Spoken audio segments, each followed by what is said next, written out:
Hi everybody. Today I've picked quite a few zucchini courgettes out of the garden and I've salted them for about an hour and a half to get all the liquid out. And we're going to cook them in an arrabbiata style sauce. So we've got some fresh tomatoes. I've got some Calabrian chilli. So it's a bit of a fusion dish between a Calabrian chilli and obviously the arrabbiata style. But in true tradition, arrabbiata being a spicy tomato sauce, we've got that chilli there, we've got some fresh tomatoes and some tomato puree. So we're going to fry all our beautiful fresh vegetables over there, and we're going to fry those with garlic.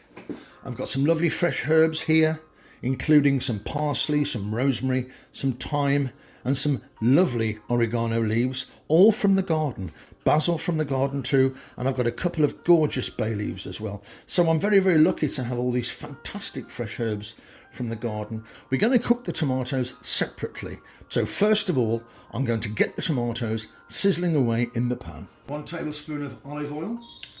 Let's throw in, that's about a pound of fresh tomatoes, and we're going to cook those down now until it becomes nice and thick.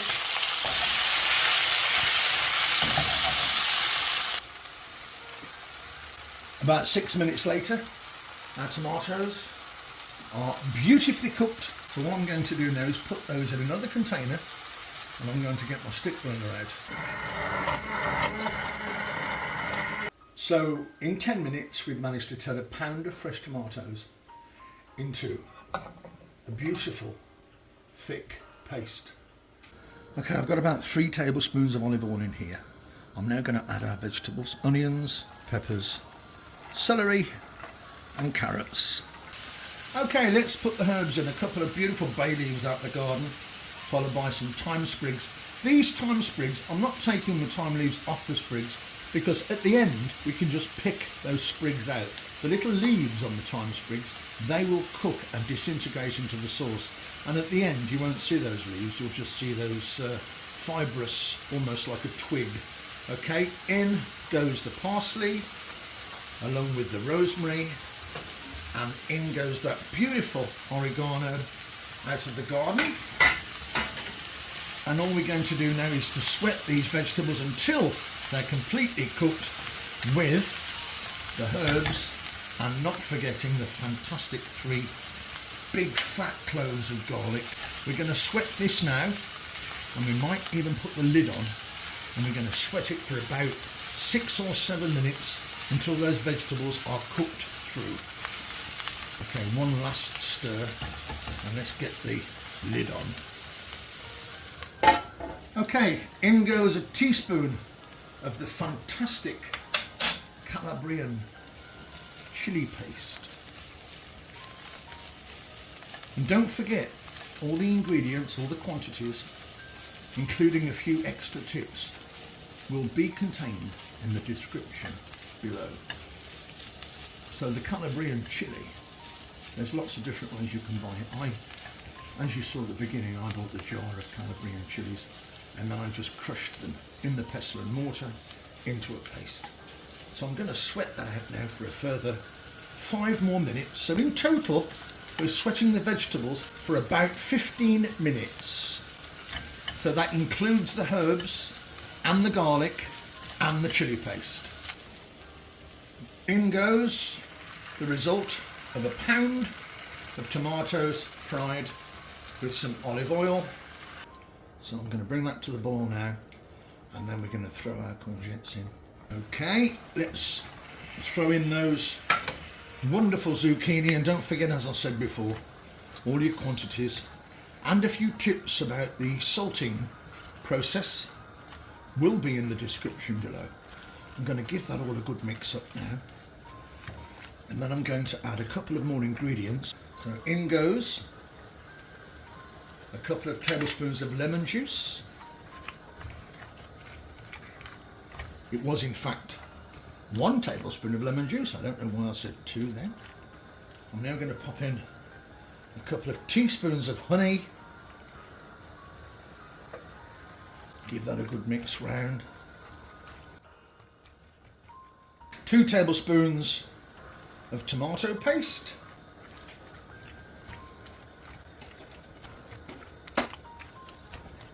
Okay, so now it's all mixed in. I'm going to pop the lid on a low heat. We're going to cook this for about 10 to 15 minutes.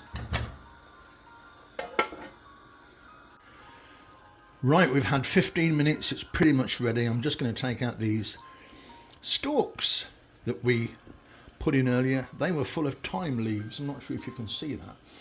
And I'm going to put in just a half a teaspoon of corn flour or cornstarch. The reason I'm putting this in, a lot of you are going to say, why are you putting that in? I'm putting this in because I know when this goes cold, it will be quite wet and it will start to seep water. I don't want that. If I was serving this to a customer in my restaurant, I don't want the water or the liquid content of anything to form a puddle on the plate.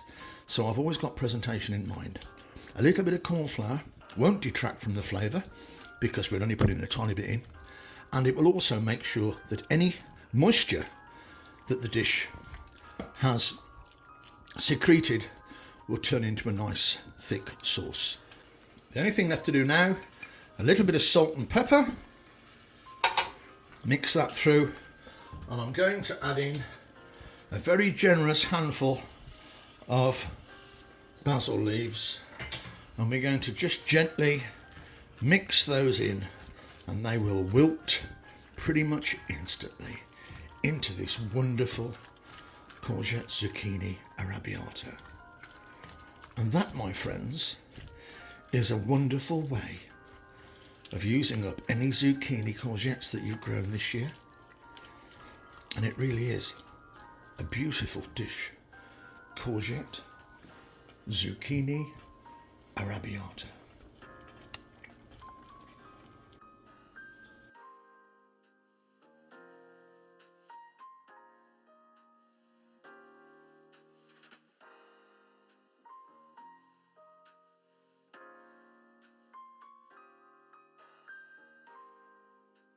Absolutely fantastic.